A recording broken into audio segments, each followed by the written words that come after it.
as melhores práticas de React.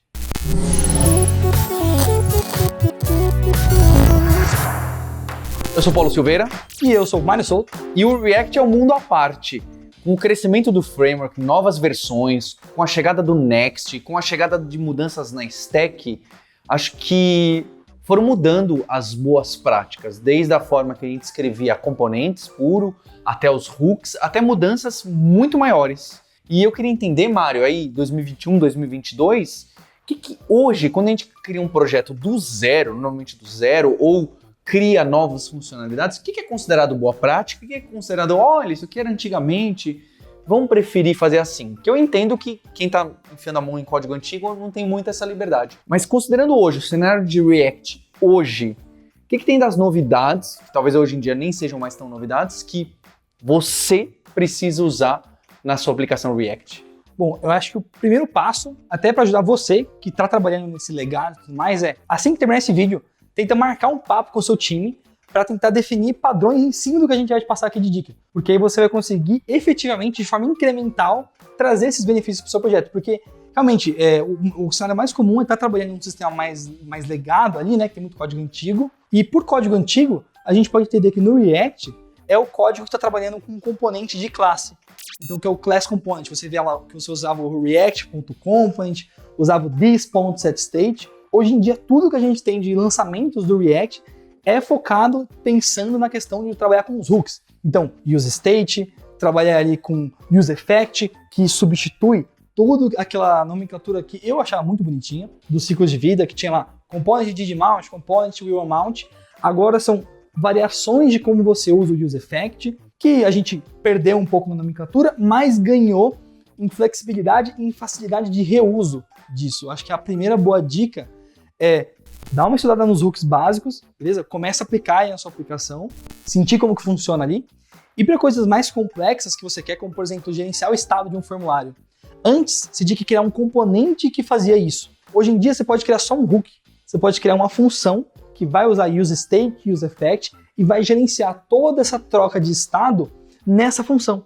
E aí você só exporta para o seu componente o tal lá do seu useForm, como bibliotecas como a HooksForm, que a gente tem que é muito popular, e o próprio Formic, que veio de longa data como livro de formulário super popular do React, também funcionam por debaixo dos panos nessa mesma linha, e acho que é uma dica super válida.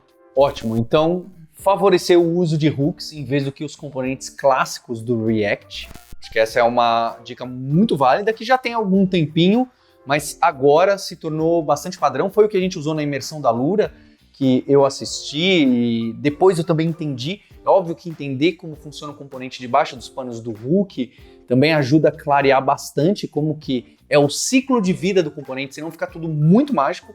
E é interessante a gente entender como funciona o React debaixo dos panos também. Tem até aquele vídeo lá no meu canal, né? Mandar um combo aqui, que eu implemento o React ali em menos de 25 minutos. Um pequeno React, calma. Isso, é um mini React, mas é o core do React, né? A parte de render. É você entender como que o JSX funciona, como que o React.createElement, que muita gente nem sabe que existe, age por debaixo do seu código e faz a sua tela aparecer, os seus computadores, os seus formulários, enfim, as coisas que pagam seus boletos aí todo mês. E de outras boas práticas do React, eu imagino que uma seja alguns componentes e bibliotecas que já estão sendo usadas de ponta a ponta. Um que a gente viu na imersão da Lura, e que tem bastante destaque, aparece bastante coisa de artigo e no fórum da Lura, é essa tal de Styled Components. Isso. O que ela faz? Realmente a gente deve abraçar, tá todo mundo abraçando. Pode também falar de outras bibliotecas que você citou, duas aí que eu não conheço. Essas de formulário, né, o React HooksForm e o Formic são soluções prontas para formulário. Então, se está com um projeto que você não quer pensar muito, você quer usar, ela já tem toda a estrutura de validação, você consegue passar até, a galera chama de shapes, né? Você consegue modelar qual vai ser o seu objeto, mesmo com JavaScript puro ali, sem TypeScript nem nada, e ele fazer toda a validação automática para você, que ela faz de validação por contrato. Então, essas libs são muito boas, deixo de dica aqui. Agora, falando do Style de Components, eu vou ir além agora, eu vou pagar do revolucionário aqui, que ele revolucionou a forma como a gente lida com o CSS. Por conta do seguinte, né? O que ele faz? Vamos lá. Basicamente, por padrão, se você quiser criar um componente com estilo, no modo mais clássico, você vai ter que criar um arquivo para o seu componente e um arquivo para o seu CSS. Esse é o básico. No Vue e no Angular, a gente consegue ter aquela ideia lá dos single file components, né? Que basicamente você tem um arquivo só, a parte do markup, o HTML, a parte da lógica que você tem e a parte do CSS. O Style Components traz isso para o React de uma forma tão bacana que você cria um arquivo JavaScript só, você importa ali do Style Components e no seu código você coloca, por exemplo, style.div e você abre a template string. O que é legal desse código aqui, né? Se você salvar esse código que eu te passei agora dentro de uma variável com um nome maiúsculo e você tentar chamar em qualquer lugar do seu código, ela já funciona como um componente para essa tag que você quis fazer. Então já é um componente pronto, que já tem um suporte para trabalhar com children, que vai receber todas as props que você passar ali. E mais importante, se você passar alguma prop que você queira renderizar nesse componente, você consegue, em cima dessa prop ali, adicionar estilos condicionais dentro da sua template string. Porque por ser uma template string, você consegue passar uma função ali, desestruturar as props que você recebe e falar, o seu modal do seu código ou o seu menu, quando tiver a prop de isOpen, você adiciona tal CSS, senão você remove tal CSS. É uma maneira mais fácil, mais direta do que eu criar um componente estilo React antigo, porque ele já tem esse casamento com o CSS e está preparado para você fazer os ifzinhos em cima do props misturado com o CSS. Isso. E aqui você começa a ir combando os pontos, né? Por quê? O próprio Style Components tem uma estrutura nativa para você trabalhar com temas. Então você define um objeto na parte mais externa do seu código, né, que normalmente seria numa parte do root ou no seu próprio arquivo index.js, o ponto de entrada da sua aplicação. E o que você definir nesse objeto, você consegue passar para qualquer lugar do seu código. Então, para quem trabalha com tema dark, essas coisas que estão virando tendência hoje em dia, múltiplas cores no mesmo produto, assim, você ter todo esse controle via JavaScript faz uma diferença absurda. Até mesmo tem gente que integra com Figma e consegue pegar todos os dados de uma API externa do Figma e montar a interface em cima disso. Tem uns casos super bacanudos assim. E é legal também, agora se você estiver trabalhando com Next ou Gatsby ou algo que faça tanto o pré-render das suas páginas para gerar um arquivo HTML estático, quanto o server-side render, que é para cada request gerar o HTML ali, você consegue ter também o que o Sérgio Lopes, que já apareceu em vários hipsters aqui, definiu bastante durante muito tempo e que agora fica transparente, que é o tal do CSS Above the Fold. Que se a gente pensa na página web como um jornal, né, o jornal a gente pega ele dobrado, então aquele frame inicial, aquela primeira parte da dobra ali da página que a gente vê, é esse conteúdo Above the Fold. O Style Components, se você trabalha com essa ideia do server render, ele já extrai esse CSS inicial baseado nos componentes que você tem ali na sua página. Então você, numa palavra só, você mandou o request para o servidor, você já vem com o CSS pré-carregado sem fazer você tem que request adicional. Voltando. Exatamente. E vale uma diferença absurda, tá? A galera fala do built-in, né? Tá embutido direto ali. E todas as bibliotecas populares e frameworks têm um exemplo de como que você integra o Style Components dessa forma. Então tá super fácil de colocar hoje em dia e é uma lib que se destaca muito ali. Mário, acho que outra prática que eu ouvia falar muito, ou ouço falar menos, e outra ao contrário, é Redux e o GraphQL.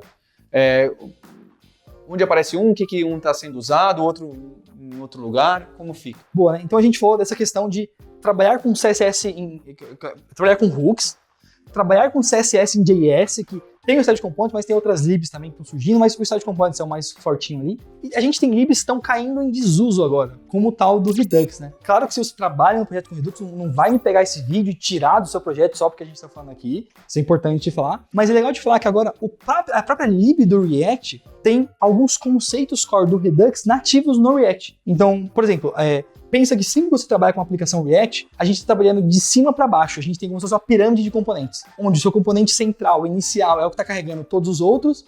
Então você tem a sua página, que chama o seu menu, que chama o conteúdo, que chama o footer e que chama o componente de texto e assim vai indo, né? Para conseguir compartilhar dados que fossem, por exemplo, do seu formulário para mudar o que tivesse no componente acima, a gente tinha que trabalhar muito com callbacks, e se tivessem muitos componentes, a gente caía em problemas que a galera dava um nomezinho bonito de prop drilling, que é uma prop, precisa ficar navegando entre vários componentes para chegar no seu componente base que você tinha ali.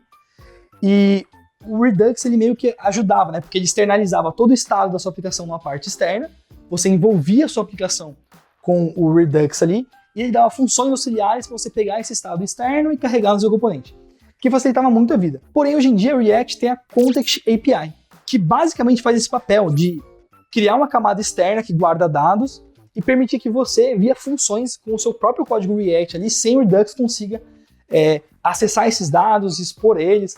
Para quem trabalha com internacionalização, por exemplo, você pode carregar todos os dados de localização nesse topo da aplicação e em cada componente só acessar, agora eu quero desse provider de conteúdo, desse contexto aqui, eu quero ter um provider que me provê os dados de localização. E você acessa ali tranquilo. Dá pra você fazer tanto no nível mais grandão da aplicação, quanto a nível de componente. Muitas libs usam isso por debaixo dos panos, fica o convite também para você que está aqui assistindo explorar as libs que você está usando. E até o Redux ele é muito famoso também pela ideia dos reducers, né? O lance dos redutores de dados, que ajudava a manipular essas estruturas que parecem máquinas de estado, quando você adiciona uma coisa, remove. Tem um hook do React que é o Use Reducer. Então pode ver que basicamente o Redux está sendo incorporado dentro do React. Tem casos que ainda faz sentido você usar o Redux ou não, para persistência, no local storage, enfim, tem outros casos ali, mas hoje em dia dá para você fazer uma app tranquilo, eu diria até sem precisar pensar no Redux, porque as estruturas nativas estão super bacanudas também agora. E o GraphQL, hoje esse tá ganhando espaço. O GraphQL, ele entra ali no lado do servidor, né? Mas ao passo que o Redux era a lib carro-chefe que todo mundo pensava, eu vejo muita gente querendo ir pro tal do Apollo GraphQL. Que o GraphQL, eu brinco que o GraphQL é uma ideia, e existem diferentes implementações, né? Então tem o GraphQL Yoga, tem o Apollo GraphQL. Então a especificação do Apollo ali tem uma lib tanto para front quanto para back. Então no back-end você monta o servidor GraphQL com Apollo, define como vai ser o relacionamento dos seus dados e tudo mais, e o seu front ele vai acabar por tabela ali ficando bem mais simples em relação a como que você vai conseguir pegar os dados externos ali, né? Simplicidade é uma coisa muito relativa, mas se você tiver a complexidade de lidar com diversos endpoints diferentes e conseguir documentar isso no seu servidor GraphQL, vai ser muito fácil para qualquer pessoa que entrar no seu time olhar a estrutura de teste que o GraphQL tem, ver a busca que ele precisa fazer e trazer isso para o seu código, já com toda uma estrutura muito parruda que o Apollo traz, de cache, de tentar tirar a complexidade que a gente tinha, olha que engraçado, de gerenciar o estado do dado que a gente está mexendo. Então o Apollo ele te dá umas estruturas ali que você basicamente passa qual busca você quer fazer e ele te devolve um valor para você saber se está carregando esse dado, um valor para saber se deu erro e o dado que você quer de fato. Então, simplifica muita lógica que a gente tem que fazer e joga essa responsabilidade pro lado do GraphQL e da própria lib